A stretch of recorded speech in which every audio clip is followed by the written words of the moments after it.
Who should come to church? That's a really good question. I think that people struggle with the idea of going to church because they have some sort of hang up or they have some sort of problem. And they think that those aren't my people. Church people aren't my people and they may not accept me.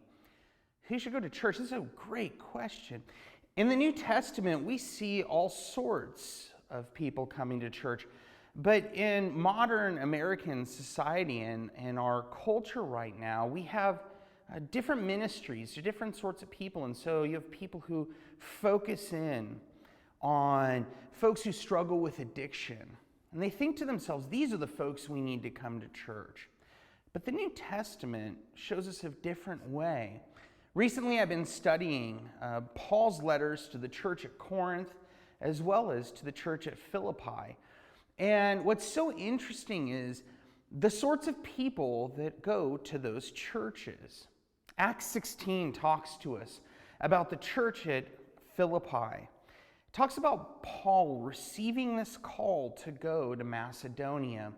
And the first person he meets there is Lydia, this God-fearing woman, this Greek woman who was rich and yet was gathering people to her to worship God and pray together. Then we have the demoniac girl, this person who makes us feel a little bit uncomfortable. Here she is, she's following Paul and she's practicing the art of divination. And Paul turns around and casts the demon out of her. And although we don't have any record of her in the book of Philippians, I like to believe that she's there with them. Then we have the Philippian jailer. Paul, immediately after casting this demon out of the girl, gets thrown into jail.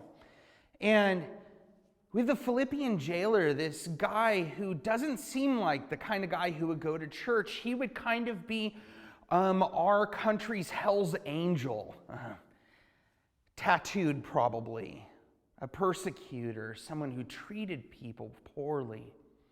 And he has his whole world shaken up by God, has his life transformed, he and his household. You think about the church at Corinth. Who were the sorts of people who made up that church?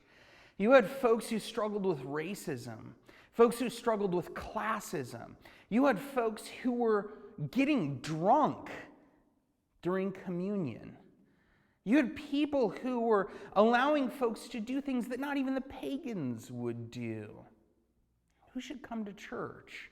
You see, it's interesting. It's all over the New Testament. Who should come to church? Well, yes, of course, it's the people who struggle with sin, who have addictions and hang-ups, who may not be church people. But what's beautiful is it's also the people who come and you think that their own works are good enough to get them into heaven. Those people need Jesus too. You see, we all need Jesus.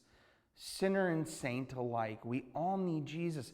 And what's so interesting in it is in both 1 Corinthians and in Philippians, Paul no longer refers to these people by their sins, by their hang-ups. He calls them saints, people who are set apart for God, people who are holy, who have been washed and made clean by Christ's blood. And then he calls them servants, servants of the Most High God. They're invited into this family to serve their new master, their wonderful master who isn't a taskmaster who wants to take advantage of them, but who loves them and gives to them deeply. You see, who should come to church? We all should come to church. We all should be people who need Jesus. And he's administered to us there in word and in sacrament, week in and week out. Who should come to church? Sinners, saints, you and me. That's who should come to church.